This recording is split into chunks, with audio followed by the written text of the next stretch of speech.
the work that I'm making, very often you don't know whether you're in a dream or in the real world. So I'm trying to remember who I am. This is Simon Wilkinson. I'm Myra Appener. We're BRiGHTBLACK. And we are here at Aviva Studios because we are working with Fusion Factory. A group of very different people with very different backgrounds who are all Greater Manchester. And we're making an artwork where audience members can come in and they can help transform a digital version of the city. So when the audiences come in, they'll be transforming it. At the end of the exhibition, we'll have this like hyper remix city, and these groups end up giving you your knowledge base and understanding of how the world works. Because as an artist, we are framing questions that are important to the world. We've seen this mass exodus into virtual spaces. These technologies are made to be interactive. Video games are interactive. In this project, we're using a variety of technologies that are designed to be quick, fluid, and interactive so that we can center the voice of the audience really quickly. And then our job becomes asking the right question. If you think back to when we were living through primitive skills, we were being creative all the time, and it was risky. And in a sense, what we've done to a lot of people is we've taken away some of the risks, but we've taken away some of the highs as well. What we're trying to do is distill what's exciting about that, the creativity, the things we've lost a little bit, and the way that you can do all of that in a video game space where we get back to being a kid again. You're essentially dealing with a massive virtual canvas where you start with something blank and you've got the sun in the sky, and then you can change the temperature of that sun. And we're talking about a real-time engine. So when you move through the space, the shadows are where they should be. And this gives a real sense of presence that you're there. You start to add the trees and you start to build up this sense of place. It's very similar to making film, except that it's real time and you are the camera.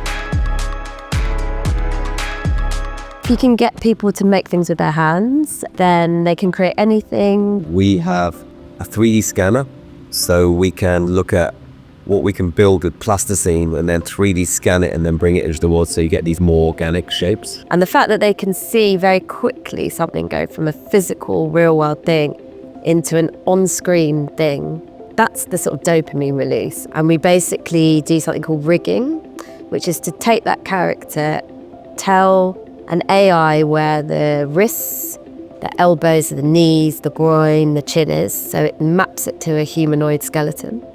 And then we add an animation to that. And it feels like your little friend that you've created has suddenly got a soul. If you, the people who don't normally get the chance to design cities, had the chance to modify a city, make it your own, what would it look like? The misconception is that, you know, there's some sort of separation between creativity and an analytical phone mind. When you feel like you don't fit in anywhere, it isn't a separation between like art or science. You just know that you have to make your own place. The intersection that we ended up with, bringing so many types of media together, is a natural response to not feeling part of any space. In games design, you're creating a possibility space, you know, a scaffolded place where things have coherence and beauty in the sense of an internal logic. And we're really missing that in the real world. This idea that the land that you live on, the resources that are everyone's, even belong to anyone other than a very small fraction. The more wealthy people get wealthy, the more they will own those assets. So the more they will own your cities, your land, your technologies, your people. And we're trying to give that ownership back or create a sense of possibility.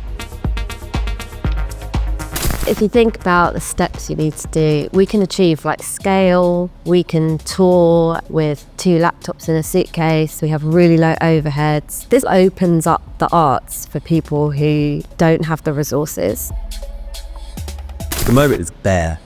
When the exhibition opens, that's when everything from 4-year-old kids to, you know, somebody who's much older can have their mark on this city. When you get to the end, you have this incredible mishmash of lots of different people's offerings into this artwork. It's estimated that currently video games are about 300 billion worldwide, Cinema's about 13, 14 billion. Netflix is about 15 billion. Play is far and away the mainstream. It is by far the biggest means by which people get their stories. You can see from Hollywood films, it's CGI, it's VFX, but actually the story becomes more and more hollow, and it becomes harder and harder to feel things. There are generations coming up that don't really distinguish in the same way a virtual world and a physical world. And actually what you had as a child, probably for most people, was the last time they felt free to really be spontaneous and uninhibited. So we're trying to create a world where people don't feel the rules as they do in the real world. You can do things creatively, you can play and do things you could never do in the real world.